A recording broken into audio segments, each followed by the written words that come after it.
नमस्कार, आदाब, सत श्री अकाल। दोस्तों, classic failed at box office के इस एपिसोड में हम बात करेंगे राज कपूर की, एक ऑल टाइम क्लासिक लेकिन बॉक्स ऑफिस और फ्लॉप, मेरा नाम जोकर के बारे में। मेरा नाम जोकर 18 दिसंबर 1970 को रिलीज हुई। अपने दौर की सबसे महंगी फिल्मों में से एक। जब संगम रिलीज हुई थी मिड 60 में, संगम कब रिलीज होती है? 1964 में। और संगम के बाद ही, संगम बहुत बड़ी फिल्म थी और बॉक्स ऑफिस पर ब्लॉकबस्टर साबित हुई थी। उस साल की सबसे ज़्यादा पैसे कमाने वाली फिल्म। इस सफलता ने राज कपूर को बहुत उत्साहित किया और तभी उन्होंने मेरा नाम जोकर की शुरुआत कर दी। एक राज कपूर के स्टाइल से बिल्कुल हटकर फिल्म।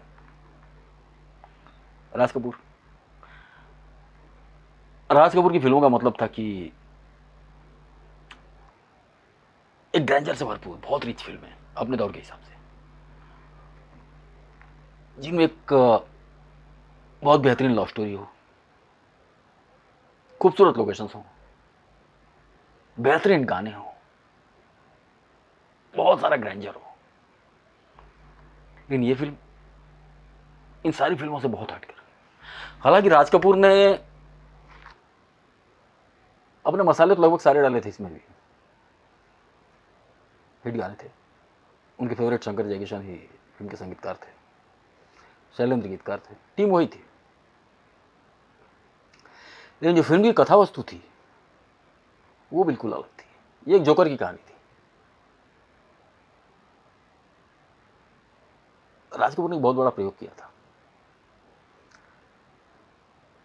किसी भी तरह से, मैं ही क्या, शायद ही कोई होगा जो मेरा नाम जोकर को एक खराब फिल्म कहेगा।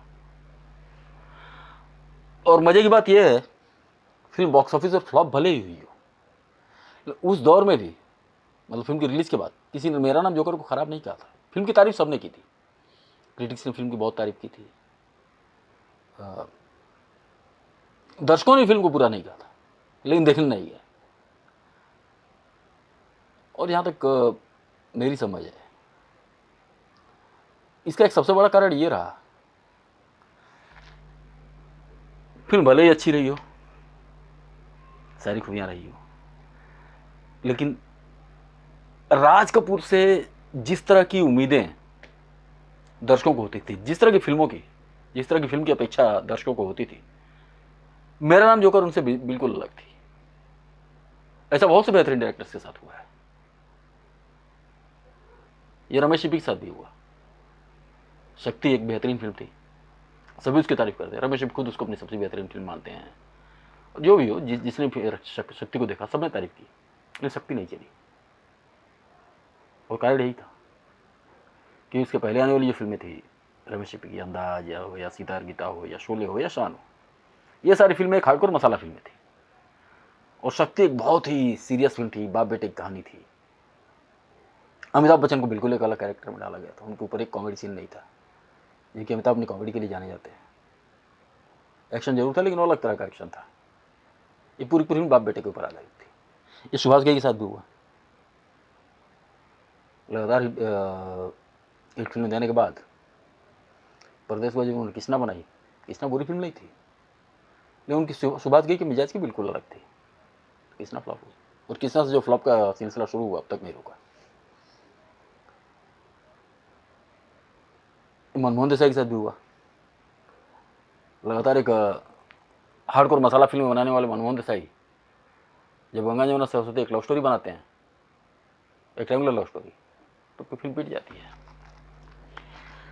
जबकि गंगा जमुना सरस्वती को कोई बुरी फिल्म नहीं कह सकता, एक म्यूजिकल फिल्म थी, लव स्टोरी थी। वैसे मनमोहन देसाई के सारे मसाले थे, लेकिन उनके मिजाज से थोड़ी हटकर थी। मनमोहन देसाई फिल्मों में इतनी लव स्टोरी नहीं होती थी। खैर, हमारी चर्चा मेरा नाम जोकर के ऊपर ही है, तो हम मेरा नाम जोकर के ऊपर ही अपनी चर्चा शुरू करते हैं। 18 दिसंबर 1970 को फिल्म रिलीज होती है। फिल्म शुरू हो जाती है 1964 में। तो सोचिए कितनी बड़ी फिल्म होगी। फिल्म को बनने में 6 साल लग गए। भारी भरकम स्टार कास्ट, मतलब सेंट्रल कैरेक्टर में राज कपूर खुद थे, पद्मिनी थी, बहुत सारे रशियन एक्टर्स थे, लंबा चौड़ा तामझाम था, बहुत सारे टेक्नीशियंस रशिया से आए हुए थे।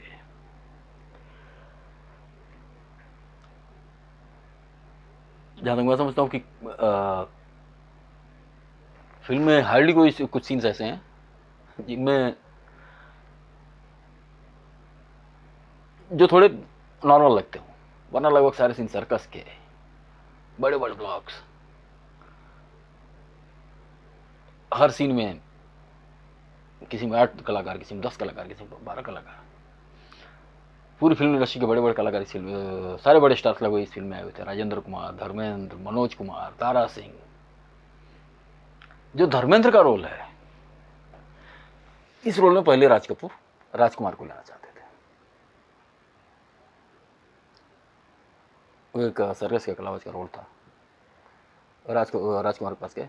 राजकुमार ने पहले तो राजकपूर बड़े डायरेक्टर थे, तो कोई भी कलाकार राज कपूर के साथ काम करने में बड़ा सम्मानित महसूस करता था। राज कपूर भी तैयार हुए, राजकुमार भी तैयार हुए, लेकिन उन्होंने एक बड़ी अजीब सी शर्त रख दी।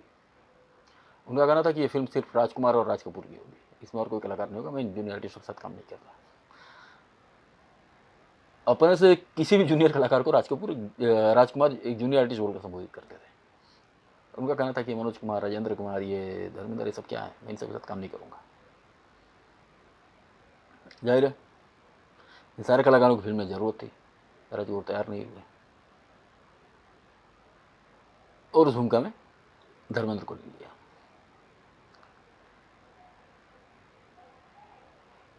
एक राज कपूर के अंदर एक विशेषता थी।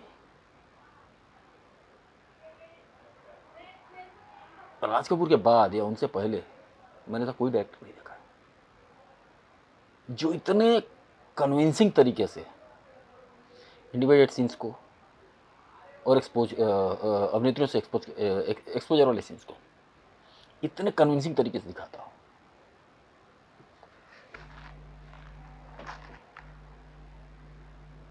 मेरा नाम जोकर या उनकी बाकी फिल्मों को भी याद कीजिए आप। मेरा नाम जोकर में जैसे वो जो सिमी अग्रवाल का एक्सपोजिंग वाला सीन है, सिमी अग्रवाल तालाब से निकल रही है, उतर रही है, कपड़े बदल रही हैं, और ऋषि कपूर,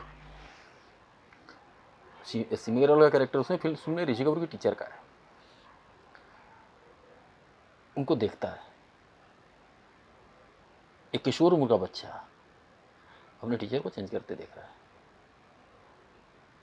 एक 15-16 साल के बच्चे की जो मनोदशा होती है, एक 15-16 साल का लड़का, ना तो आप उसको युवा कह सकते हैं और ना उसको बालक कह सकते हैं। वो एक ऐसी उम्र में है जिस उम्र में ये सब चीज़ें एक बच्चे के लिए बड़ी नहीं होती है, और उसको उन चीज़ों को बड़ी उत्सुकता से देखता है। उसके शरीर में एक शारीरिक परिवर्तन हो रहे हैं, ये चीज़ें उसको अट्रैक्ट भी कर रही हैं, लेकिन इतनी सोचने समझने की समझ उसके अंदर नहीं है कि वो ये क्यों अट्रैक्ट हो रही हैं। एक स्त्री की तरफ आकर्षण ये उसी उम्र में शुरू होता है, 14 साल के बाद शुरू होता है, 13-14 साल के बाद, और 15-16 की उम्र में आकर्षण थोड़ा डेवलप होता है। वो अपने टीचर को चेंज करते देख रहा है। इस तरह का सीन मुझे याद नहीं आता कि मैंने उसके पहले देखा हो या इसके बाद देखा हो। एक्सपोजिंग वाले सीन बहुत देखे हैं, लेकिन इस तरह का और इतने कलात्मक तरीके से शूट किया हुआ बेहतरीन सीन,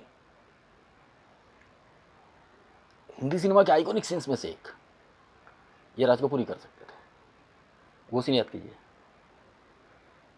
जहाँ पे पद्मिनी जी, जिसके पहले मीनू मास्टर हैं, जब गाना खत्म हुआ अचानक मीनू मास्टर, जिसको राजू लड़का समझता है,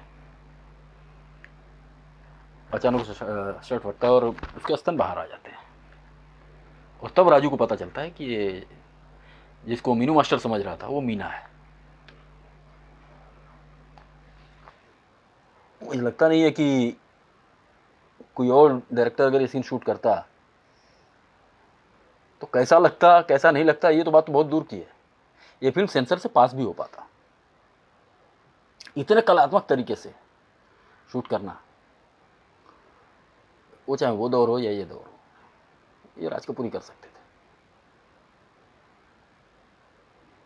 ये ऐसे सीन्स हैं जिन सीन्स को आप देखेंगे जिनमें एक्सपोजर बहुत है। एक फिल्म के अंदर हीरोइन के पूरे स्तन दिख जाना ये छोटी बात नहीं है। लेकिन मजे की बात यह है कि वो सीन आपको वल्गर नहीं लगते हैं। वो चाहे पद्मिनी जी का के स्तन बाहर आए हों या सिमी गरेवाल का वो कपड़े चेंज करने वाला सीन हो, ये सीन कहीं से आपको चीप नहीं लगते। डायरेक्टर ने लॉजिक इतना स्ट्रांग दिया है कि वो वहाँ पर उसकी नज़र, आपकी नज़र अंग प्रदर्शन पर पड़ेगी ही नहीं, वो ऋषि कपूर के ऊपर पड़ेगी। और पहली फिल्म होने के बावजूद ऋषि कपूर जी ने वो बचपन में 15-16 साल की उम्र रही, जितने कमाल की परफॉर्मेंस दी है उस फिल्म में, वो लाजवाब है।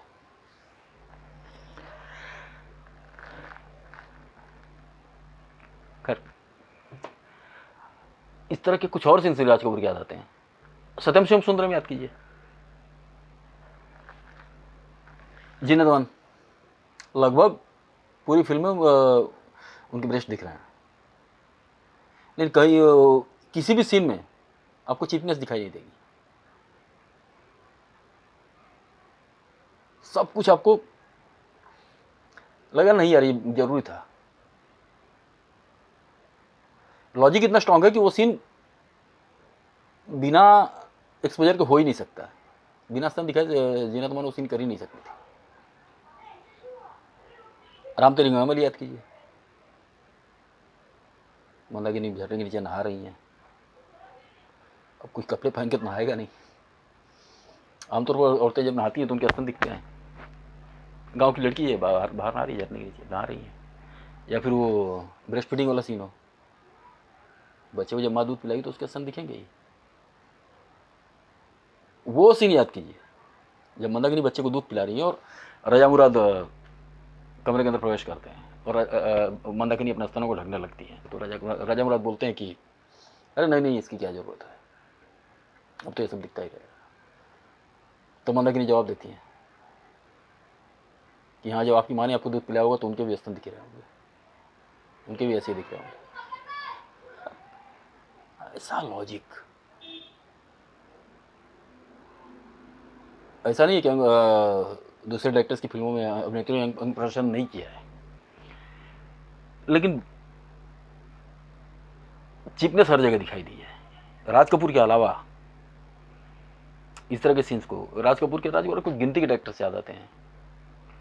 विजय आनंद याद आते हैं, लेकिन विजय आनंद बोल्ड सब्जेक्ट्स को बहुत अच्छी तरह हैंडल करते थे, लेकिन मुझे याद नहीं पड़ता विजय आनंद की फिल्म, किसी फिल्म में मैंने अंग प्रदर्शन देखा हो।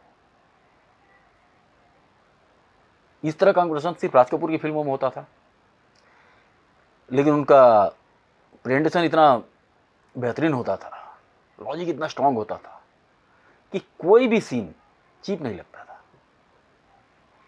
यहां तक कि राम तेरी गंगा मैली में जो मंदाकिनी और राजीव कपूर के बीच में इंटीमेट सीन है, वो भी कहीं से आपको वल्गर नहीं लगता है। खैर, हम मेरा नाम जोकर पर वापस आते हैं। 6 साल बनने में लगे। बनने के फिल्म बनाने के दौरान राज कपूर को बहुत सी कठिनाइयों का सामना करना पड़ा, कि वो सेटअप इतना बड़ा था और लगभग पूरी पूरी फिल्म सर्कस के अंदर है, तो बहुत सारे जानवर, इंडस्ट्री का लगभग हर बड़ा कलाकार, वो राज कपूर थे। राज कपूर का अपना मान सम्मान था, इतने सारे एक्टर्स को तो बड़े आराम से हैंडल कर लिया। पूरे जीवन की कमाई उन्होंने मेरा नाम जोकर में लगा दी, और फिल्म जब रिलीज हुई तो बॉक्स ऑफिस पर धराशायी हो गई। राज कपूर भारी कर्जे में डूब गए थे, और इसी कर्जे से उभरने के राज कपूर, हाँ, लेकिन ये है कि राज कपूर ने इस फिल्म में से हुए नुकसान के बाद ये रियलाइज़ कर लिया कि उनको कहाँ गलत थे। जैसा कि मैंने पहले कहा था कि ये मेरा नाम जोकर उनके मिजाज से बिल्कुल हटकर थी, मिजाज से हटकर तो कैसे कहें, क्योंकि ये तो नहीं कह सकता हूँ किसी फिल्म को देख के कि राज कपूर ने बुरी फिल्म बनाई थी या किसी फिल्म में कहीं चूक गए। मुझे लगता है कोई दूसरा डायरेक्टर इस फिल्म को, मेरा नाम जोकर को, इससे ज़्यादा बेहतरीन बना सकता।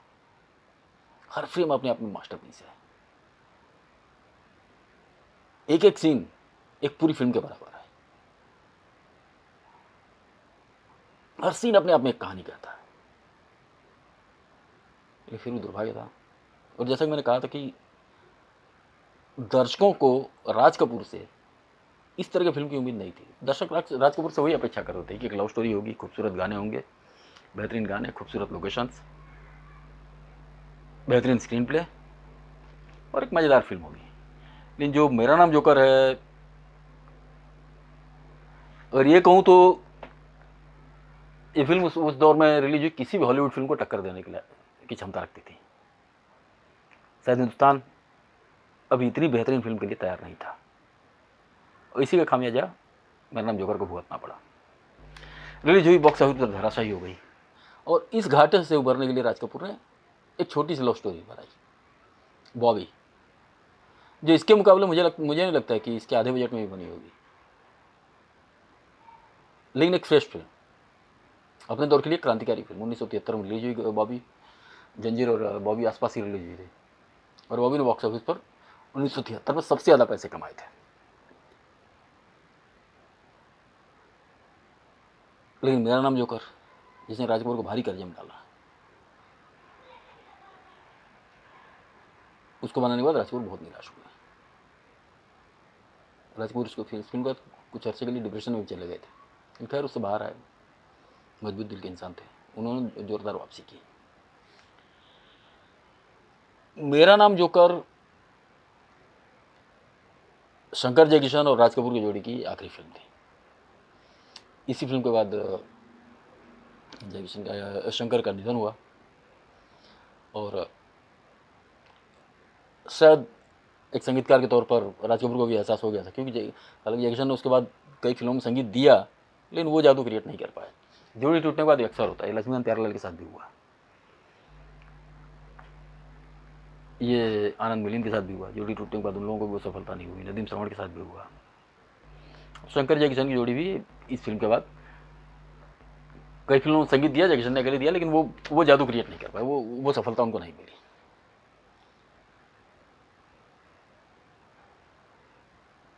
इसके बाद राज कपूर ने लक्ष्मीकांत प्यारेलाल के साथ अपनी जोड़ी जमा ली, और लंबे समय तक उन लोगों के साथ में काम किया। जो उन्होंने बॉबी से एक साथ काम करना शुरू किया, तो प्रेम रूप तक ये सिलसिला चलता रहा।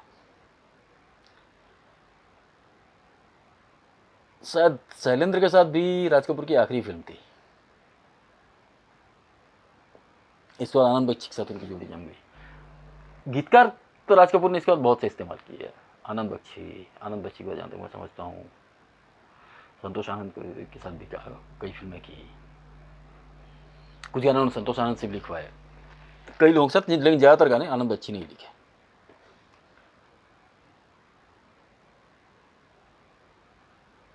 यहाँ एक मजे की बात देखिए, मेरा नाम जोकर रिलीज होती है, बॉक्स ऑफिस पर बुरी तरह फ्लॉप होती है, लेकिन आरके फिल्म्स को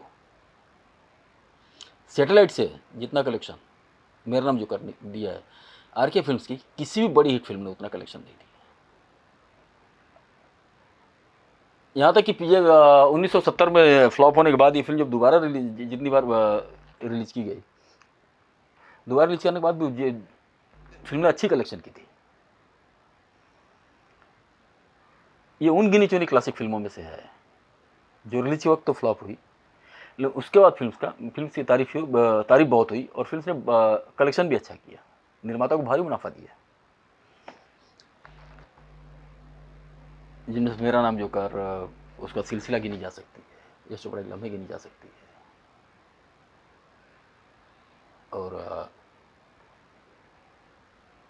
कागज के फूल गुरुदत्त की, ये उन्हीं जुनी फिल्मों से थी। मेरा नाम जोकर में राज कपूर ने बहुत सारे रशियन कलाकारों को भी यूज किया था, और उनका बेहतरीन इस्तेमाल किया था। स्टंट के लिए सारे टेक्नीशियंस उन्होंने बाहर से बुलाए थे, दूसरे देशों से मंगाए गए थे। टेक्निकल यूनिट जहाँ तक मैं समझता हूँ 50 से 60% टेक्निकल यूनिट जो थी वो विदेश से ही मंगाई गई थी। इतने खर्चों के बाद भी